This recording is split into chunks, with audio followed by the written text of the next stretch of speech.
আপুনি আপোনাৰ ভৱিষ্যতটো সলনি কৰিব নোৱাৰে কিন্তু আপোনাৰ অভ্যাসবোৰে আপোনাৰ ভৱিষ্যত সলনি কৰিব পাৰে। Hello' everyone, welcome back to my mini blog. দিৱালীৰ দুদিন আগতে ধনতেৰেছ আহে, সেয়েহে ময়ো একেবাৰে ধনতেৰেছ বুলি ধন কিনিব ওলাই আহিলোঁ টানিস্কলৈকে। আহিয়ে ফুলাম দেৱীয়ে ধন কিনিব এৰি ফুলতে মোহিত হ'ল। বাৰু ইমান ভিৰৰ মাজত এটা আঙুঠি নিজৰ বাবে চিলেক্ট কৰিলোঁ। আঙুঠি চাওঁতে ভাগৰ লাগি গ'ল আৰু ধনতেৰেছ বুলি মোক এইটো দাদাই গিফ্ট কৰিছে, diamond with gold ring. Jewellery শ্বপৰ পৰা ওলাই আহি মই গছডাল চাওঁতে ইমানবোৰ চৰাই আছে দেখি ভাল লাগি গ'ল।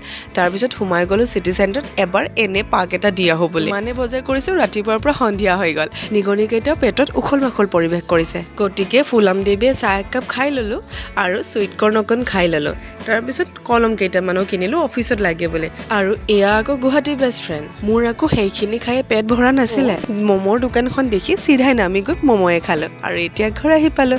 আজি মিনি ব্লগটো ইমানতে আছিলে। Everyone love you, Har Har Mahadev.